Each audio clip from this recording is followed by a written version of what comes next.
Hi lovelies, it's Funto here and welcome. So a couple of weeks ago we went on our first family holiday as a three, and there's a few key things that we did that made the whole trip run a bit smoother and quite a few tips we learned along the way. So here's some tips on how to travel with a baby.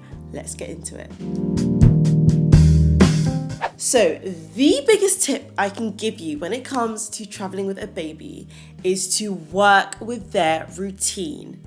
I'm starting here because it basically underpins everything else that I'm going to say. Working with their routine is super essential, and it just relieves some stress on you because it helps you manage your expectations and it keeps them a bit calmer too. They're in a completely different space, country, different language, culture, time zone potentially, and so anything you can do to make things familiar and keep their routine will really help keep them calm and ground them. It's quite a big experience for them, so it just makes life a little bit easier on them if you're able to stick to their routine. So if you have baby's routine in mind, then you can use that to help structure your days, and it also makes things a little bit less stressful on both you and baby because it's predictable and everybody knows when they're eating, when they're sleeping, and let's face it, those are the most important things for babies, eating and sleeping. Work with baby's routine, but don't be limited by it. So of course I started off by saying it's really important to work with their routine, but at the same time their routine doesn't have to completely cripple all of your holiday plans. Of course there's certain things that you won't be able to do, but there's tons of things that you can do. That's what we found anyway. So the first thing we would do is stick to her usual napping times. So she has a morning nap, usually around 10 or 11, and she also has a longer afternoon nap after lunchtime. So once we had this firm in our minds, we actually worked around it and would structure our day that it fits well with that. You can also just do things on the go. We did everything on the go. Nappy changes, feeding, napping, playing, everything. We just took it as it came and we would do things on the go. Booking flights. Now my major tip with flights is to make sure that you catch an early flight.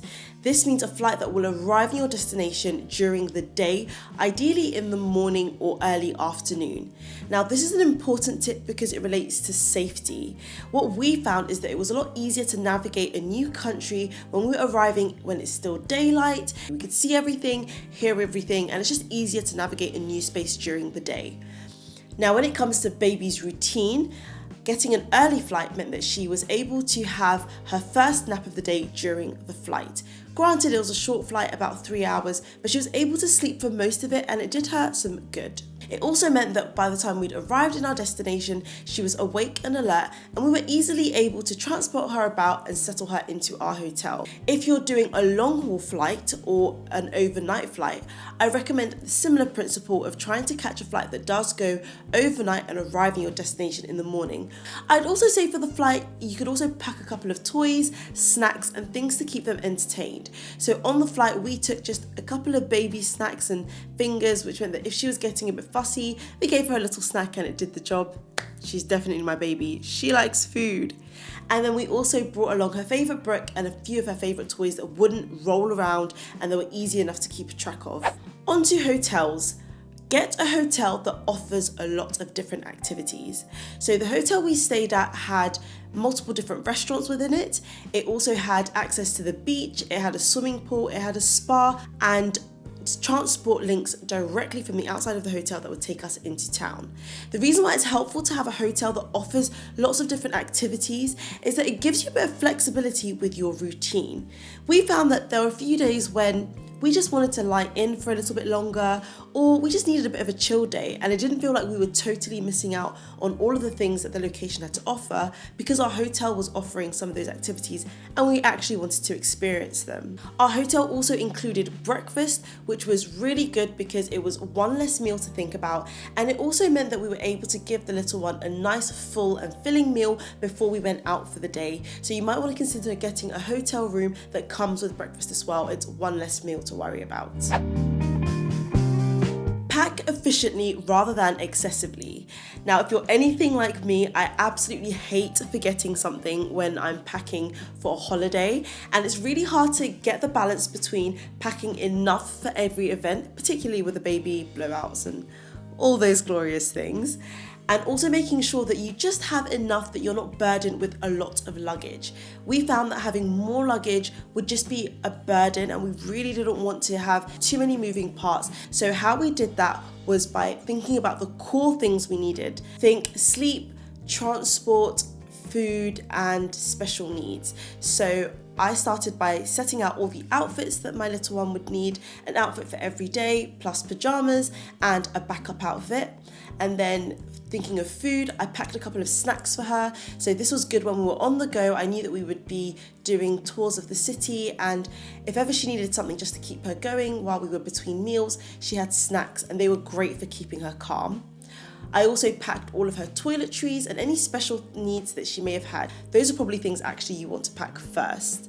In theory, if you've got those things covered, then anything else you forget, you can get on the road.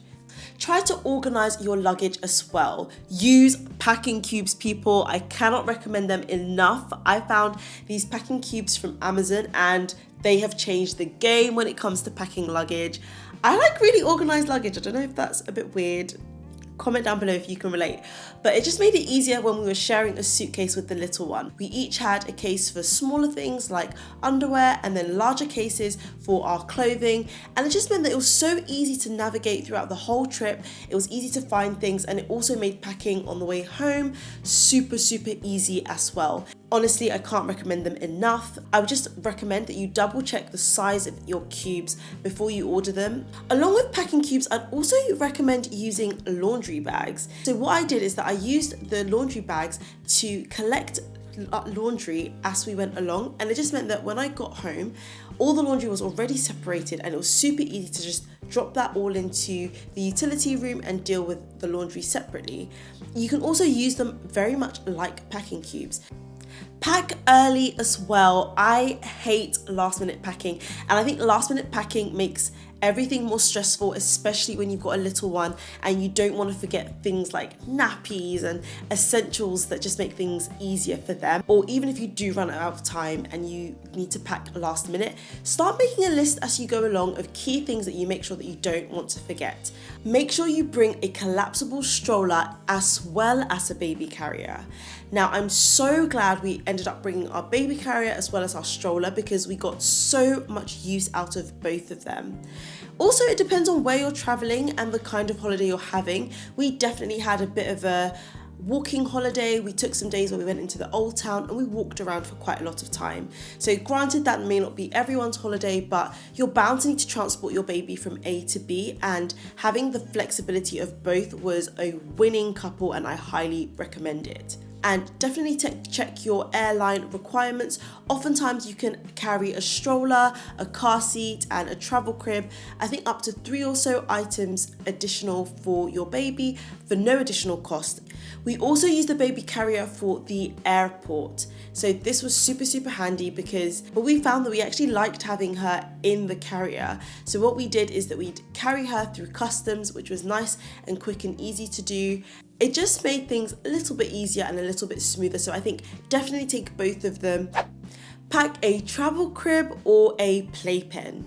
So this was actually very important for us, and it meant that we were able to get some really good sleep on holiday. One of the main reasons why we went on holiday was to get some really much needed rest and to get some good sleep. And for us, we just know that if she's sleeping in our bed, it just doesn't really work. Any slight movement wakes her up, and also she sleeps like a starfish and she takes up the whole bed. So I wasn't trying to do all of that on holiday. What we did is we actually took our playpen with us, and sometimes when we go away, we use our playpen to double up as a travel crib as well. It's enough space that she can sleep in it, and also we can place her in that space just to keep her off the ground and in a contained safe space in the hotel, for example. And this worked wonders. It meant that we were able to put her down to sleep on her own.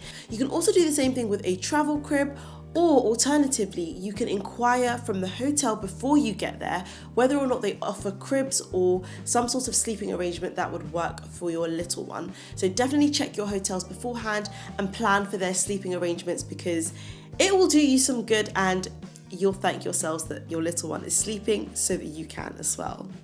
I hope that was helpful. If it was, please give this a thumbs up, consider subscribing, and I'll catch you in the next one. Thanks for watching.